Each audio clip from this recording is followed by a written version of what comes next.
Hey Kipsters, welcome to Unit 4. During Unit 4, we're going to be talking about changes on the Earth. Specifically, we're going to be thinking about how do we as humans cause changes to the Earth, how do natural disasters and catastrophic events like hurricanes, tornadoes, volcano eruptions change the Earth, and how do slow processes like weathering, erosion, and deposition cause changes in our landscape.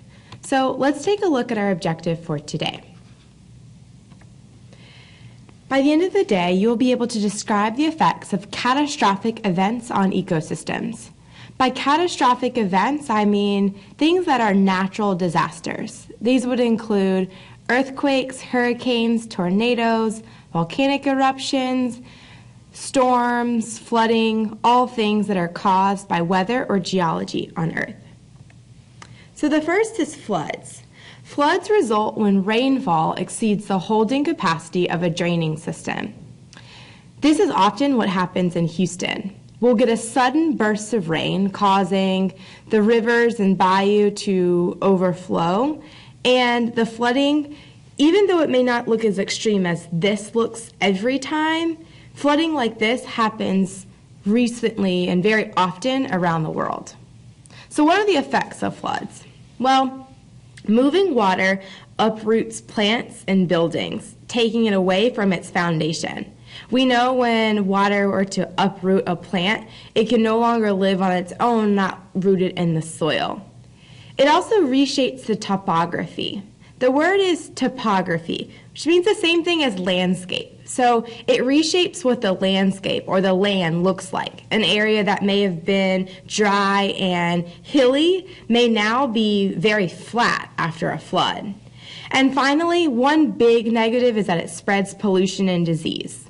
When heavy rainfall comes, it's often going to take with it a lot of bacteria and viruses that are located in the community, and the flooding will cause those bacteria and viruses to be located somewhere else downstream. This is how oftentimes pandemics or things that cause a lot of people to be sick happens. Here's a picture of a recent flood, even here in Houston. You can see that what was once the highway is now covered in water. So this will change some of the land, and it will cause some spread of pollution until the water recedes or goes back to normal. The next is hurricanes. Hurricanes develop over warm ocean waters in an area of low pressure in the atmosphere. As you can see the hurricane that's developing here, hurricanes are very prone to develop in the Gulf of Mexico, which is not very far from us. So in Houston, we live about right here, and you'll see that the area where we live is prone to hurricanes and hurricane season. The effects of hurricanes is there's often a storm surge on the coast. That means lots of wind, lots of rain that have the potential to take entire houses and put them flat on the face of the earth. There's intense wind damage and excessive flooding along the path of a storm. Luckily, though, hurricanes can easily be predicted by meteorologists, and things like evacuation routes are in place to help people to find safety before a hurricane actually hits. Next are tornadoes. Tornadoes are violent, rotating columns of air extending from the base of intense storm clouds. As you can see here, it's essentially like a funnel. There's cold air that's in the middle and hot air is being spiraled upward. In the path of a tornado, the clouds of debris, meaning trash and dust, causes somewhat of a sandstorm to occur in tornadoes. Winds will reach up to 300 miles per hour. Wind speed causes objects in the path of a tornado to be totally destroyed. It carries dust and debris to a surrounding area. As you can see here, this is the aftermath of a tornado that happened last year in Mississippi. You can also see the path of dust and debris where this tornado hit. And then there are earthquakes.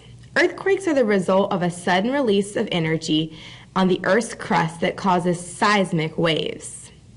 You can actually envision this by taking your hands and pushing them against each other. So take your palms and push them together, and push together as hard as you can. Now you may see as you begin to push together, one of your hands may slip, and that slip is similar to what's happening on the tectonic plates underneath the earth. That slip actually causes the earthquake. Earthquake causes excessive shaking that leads to the destruction of buildings and roads. As you can see in this hotel building, it's cut nearly in half by the shaking of an earthquake.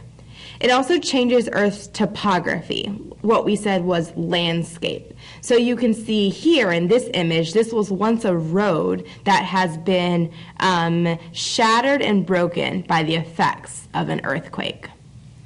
In class over the next few days, we're going to continue to study other natural disasters that change the shape of the Earth and the ecosystems.